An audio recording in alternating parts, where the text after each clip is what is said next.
this is the first in the series, so I really would like your feedback. If there's something going on that you really like, give us loads of thumbs up.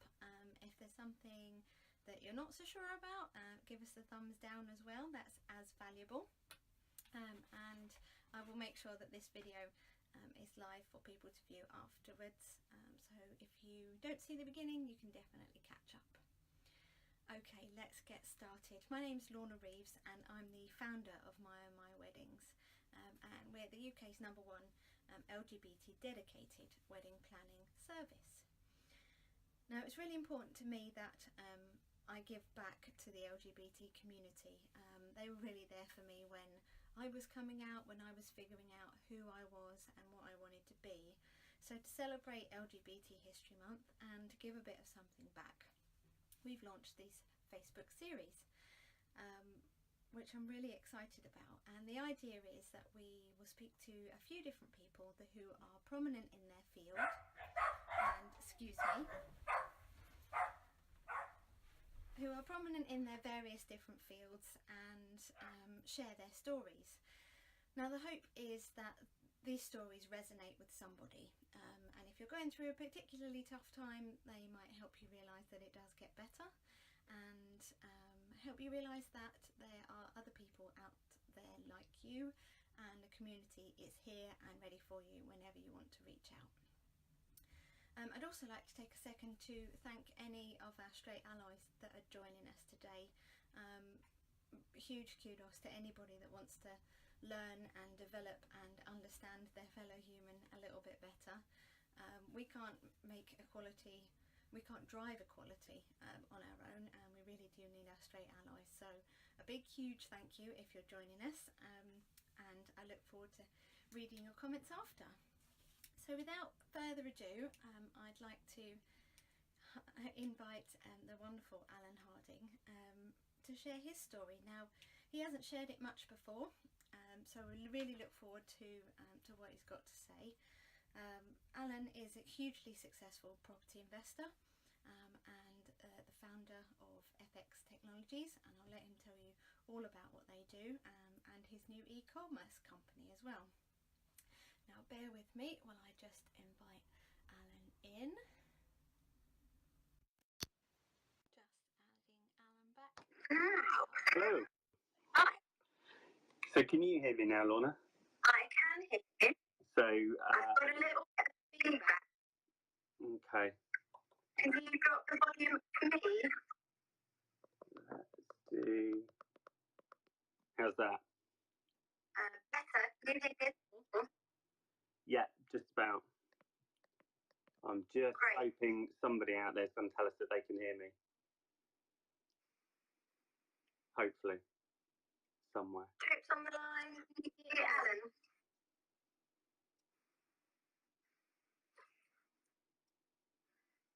Waiting. Everybody's gone quiet. Yeah. Yay! Okay, we can be heard. That's all good. So you were just saying school a little bit difficult, and you knew that you were a bit different. Yeah, so I'll go back a little bit because I guess people didn't really get much of that. So we're starting back in early sort of childhood and talking about when I first knew that I was gay, and I guess, as I said before, it's a difficult one because I think I just always knew, and it's one of those things that's with you, but you don't really know what it is until you get into your teens and you start exploring avenues around, you know, what your friends are doing and other things and what's sort of really going on in your life. So I think it was sort of a difficult one to pinpoint a time for me when I definitely knew. I think it was just always there in the background, really. School, yeah, I didn't, you know, although I was quite a good student to start with, I found it very difficult to learn in the school environment, and I think a lot of people do. And when I look back now, it wasn't so much that I couldn't do what was being asked of me. I just found sitting in a classroom, writing stuff down from a board and not being very creative or very thoughtful around what you're doing, very boring, if I'm honest. So I became sort of very distracted and very bored with school, to the point where I was probably slightly disruptive just because it didn't suit me. But I think, 20 years ago it was very different. 25 years ago it was very different, and we didn't have so many labels around things like, I don't know, ADHD, and giving people a label for the fact that they're bored or that they can't do something, or I think it does just come down to everybody's different and everybody needs to learn in a different way. And I think we're a lot more accepting of that now, and I think schools and parents and teachers are much more geared up to be able to deal with people at that level now. Yeah, absolutely. And you didn't take the traditional career trajectory. How did you decide on that, or how did you happen on that? Yeah, so I did start off going down a traditional path. I left school at 16 and went to college to study IT further. And from college, we had to take work placement. So I did that in a local IT company. And then from there, they offered me sort of more hours, full-time job, which I decided to take on and carried on doing. And I progressed through that a little bit. Then I decided at 19, I just turned 19, I went off travelling for a year before deciding to come back. And when I came back, that's when I sort of decided not necessarily to take the traditional corporate stance fully, and went self-employed in the IT front. So I was 21, so I've been self-employed for the last 15 years now, really. Which has been really good and really beneficial, and it does make a hell of a difference to your life and what you're doing and everything else that goes on around that as well. And did your sexuality have an impact on your work? I don't think it's ever had an impact on my work. There's some favourite phrases that have come up over the years, and one of my bosses, who shall remain nameless, always turned around and was sort of like, well, I love employing uptight gay men because they're so practical and particular that they just get on and deliver everything. And I mean, this is in the middle of an open office, and I just sort of stood and looked at him, and you go, where did that come from? You can't actually say that. But yeah, so I've never made it a part of my working life. Yes, it's who I am. I've never brought it to the front of my working life because I don't feel the need to. I've always taken the view that this is me, this is how I am, and from a work perspective, more than anything, if I deliver my job as well as the person next to me, it has absolutely no bearing on what I'm doing at all. Absolutely. Great. And let's get back. How did you find love? Yeah, so Chris, my current partner, we met coming up 7 years. We keep sort of looking at each other and going, oh, yeah, 7 years ago. We did actually meet originally on Grindr, dating app. So we started talking on there, and we chatted backwards and forwards for a few weeks. It was a bit more distance to start with because I was in London most of the time during the week and then only coming home at the weekends, and Chris lived in Bath, so that side. So sort of a few weeks went by from when we first started chatting to when we got further down the line, but we arranged to go for coffee in Bath, went and had a lovely coffee and a chat, and kind of just went from there, really. And yeah, as I say, here we are, we're nearly 7 years later down the line. Brilliant. Thank you. And would you have advice for anybody that is not quite sure about sexuality, maybe late teens, early 20s, about how to think or what to do? I think the biggest thing that I would say is to talk to people, but to find somebody that you can trust to talk to, and that you can confide in. And that was one of the things when I was at school that tripped me up a little bit, is that I decided to tell somebody that I thought I could confide in at the time. And it very quickly got around the school, which is never a nice place to be when you kind of figure that you've told somebody something in confidence as well. That led on, I think I just turned 15 at the time, so I still had sort of 2 years left at school, really. and that led into quite a bad time. There was a lot of bullying and a lot of name calling, and a lot of uncertainty on my side as well, which didn't really help me feel comfortable in those last years at school when you're meant to be sort of enjoying it, but you have got to study and do exams and stuff. And I think it had an adverse effect on me at that time. So just advice for anybody is, you know, if you think you want to talk to somebody about it, make sure that they're the right person to talk to about it. But also don't ever feel pressured into talking about who you are and your sexuality and what you want to do. It needs to come from you when you understand more about yourself, I think, or you'll be completely confused and you just need to reach out to somebody that can potentially give you some ideas and give you some guidance down the right line, down the right path, really. Yeah, really good point. Really good point. And how did you both of you had family cope? Yeah, it's an interesting one. It's not something I think I've ever really massively discussed with my parents. It's just been a thing. I told them when I was at college, so I would have been 16. I didn't tell them during the bullying at school. I managed to sort of put that down to something else and just being different and not really going through it. So I didn't really tell them until I was 16 and at college, and felt in a more comfortable place myself. But you know, they've always been very accepting of my partner, and you know, I think probably like every parent, when you first tell them, they worry about you. And I think that's probably the first thing that goes through their mind, is that they're worried. They may not have grown up around people in that environment or have friends that have kids in that environment. So it's a massive unknown for them. And the media are very great at selling stories and making out pictures to people. And if that's all they've seen and that's all they're used to, you know, and they've had kids in the 80s where you had a massive AIDS crisis. You then have, you know, lots of stuff in the 90s around people being gay and all that sort of stuff. And, you know, the lifestyle that is perceived to go with it, that is what gets portrayed by the media. I can imagine that any parent would probably worry first.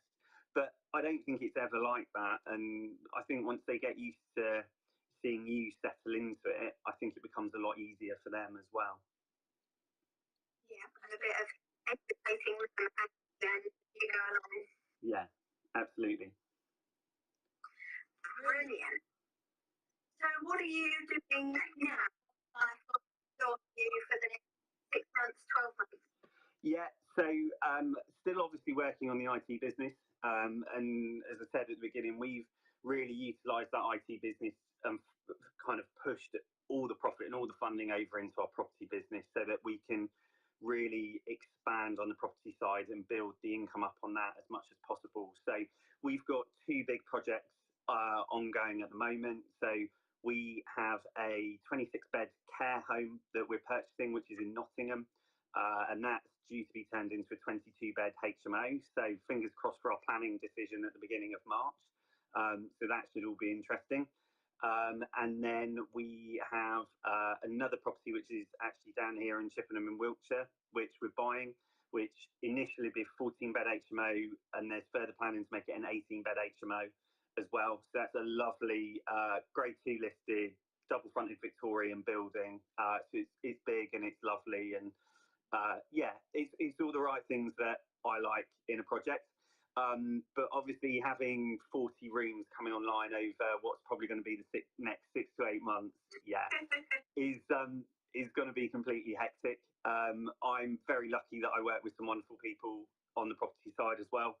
And we've had some really good support and really good backing from a lot of our friends. So there's people around us all the time that will support us. So yeah, I mean, both, you know, GDV for both projects is expected to be over £1 million each. So they're really good assets to be adding into the portfolio. You know, we're building relationships with people all the time that are carrying us forward so that we can carry on down this journey. I mean, the income from these 2, when we get to the end of it, I know for Adam, who I work with, and for myself, will put us both in a position where actually, if you don't want to get out of bed in the morning, your bills are still paid and your house isn't going to fall down and they're not going to repossess your car. So I always said I wanted to be retired at 40, and actually at the age of 37, I think I'm hopefully, touch wood, hopefully all these projects go okay, these 2 projects go okay, that actually at 37 we'll be in a position where that should be the case. And I think it's fantastic, but yeah, it's certainly hard work to get here. Awesome, and it sounds like really thrown a lot at it. Yeah, it's taken a lot of time, and I think for anybody that's trying to do it, when you've got a job as well and you're working and you're trying to balance that and family life and everything else, it does get very hectic and very busy. I mean, Chris, my partner, works most evenings, so he's out late as well, so I get time there. But then it is important that we try and go away every few weeks at a weekend just to sort of switch off and actually spend some time together, because otherwise you can, you know, you're going to events, you're going around out with builders, Chris is at work, I'm at work, and then you sort of become ships in the night and you just keep moving on. But yeah, I think anybody that's looking to get into property, you know, we started small and we started in the traditional manner, and we've stepped through those projects and we've built it, and then we've moved up to the next level and we've built some at that level, and then we've moved on to the big projects. Excuse me, and I really, really wouldn't encourage anybody to jump straight in at the deep end because it's not straightforward. Great advice. Advice from a man. Yeah. If it's okay with you, I'd like to jump into the quick fire questions. Yeah. And then we'll do the questions that we've had in from people in the. Yeah. Okay then, we've got 3 questions. Favourite song in the world ever? Favourite song in the world ever? Oh, it's probably got to be Bat Out of Hell by Meatloaf. It's an absolute awesome rock song. I've had some great nights dancing to it over the years. Makes me sound really old. There's a very, I know it's quick fire, but I'll explain a little bit. There's a very memorable night with a friend at about 3 o'clock in the morning after drinking some wine, putting it on extremely loud and dancing around our kitchen. Just like complete and utter crazy. So yeah, it's got some very, very fond memories in there. Excellent. Next one up is favourite movie. Favourite movie is Stand By Me. So very coming of age film. Yeah, absolutely awesome. Excellent, excellent. Last for me, cats or dogs? Dogs. No question. We've got a little. Yeah, you can say. There is a little golden labradoodle running around here somewhere, but yeah. Oh, cute. Yeah. Okay, we had a couple of questions in, and one of them was, if you had to go back and do it all again, what would you do differently? I think the biggest thing for me personally, if I had to go back and do it all again, would be to listen to myself a lot more in the early days. I think after the experience I had at school, and then I just went out to work, and then I went travelling and I did all this wonderful stuff. I very much surrounded myself internally with a blanket and didn't really go out into the world too much. And you know, you said at the beginning, this isn't something I've talked about that much over the years because I've never really felt the need, but also where I internalised it in my late teens, early 20s, it's always just been internal. So I've never really needed to talk about it. But I think if I had to do one thing differently, it would be to go back to a time, you know, in my early 20s and actually try and get myself to open up a lot more and be the person I think I've become over the last 3 to 4 years a lot more. And actually, that's been a massive godsend now, but I wish I could have done it then, because I just think things would be much, you know, I don't want to say much better because life's great, but so much further along than where I am now, if that makes sense. Yeah, absolutely. And yeah, the joy of being able to do and obey. Yeah, yeah. Which I guess leads very nicely to the next question, which if you could give your 18-year-old self a piece of advice, one piece of advice, what would it be? My 18-year-old self, one piece of advice. It's a difficult one, isn't it? I guess because if I look back now to when I was 18, which was the year 2000, I'd probably say start investing earlier. We bought a couple of properties pre-2006 and it was easy. And post-2006, it's really hard. And you get to a point now, the rules are changing so much that we don't go through a financial crisis that we had last time. I'd go back and say just keep buying more property pre-2006 when money was great. There was a lot of liquidity in the market. You could have been so much further along, but I sort of, like a lot of people I expect, sat back and didn't push it as hard as I wanted to then because there was a lot of uncertainty. But now I just look at it and go, well, uncertainty or not, a deal's a deal, and one way or the other it will stack up. So just keep moving forwards and just keep that investment train going and you'll be far better off. Amazing. Yeah, sorry, my light's just gone out. Amazing question. No worries. And your light decided to give up the ghost. Yeah. Sorry. It might come back on. That's all right. Well, that's all from me. I just want to say a huge thank you for joining me today. No problems. It's been a pleasure. Thank you very much for inviting me. No problem at all. And if anybody has got any questions for Allan, fire them down into the comment section and we'll pick them up a little bit later on, a little bit later this evening. And I'll make sure that the video is available on the MyOhMy page if anybody wants to catch up. Thanks very much, Allan. It's been an absolute pleasure. Thanks, Lorna. Speak to you soon. Have a good weekend. Thanks everybody for watching. Take care. Bye. Bye. Bye.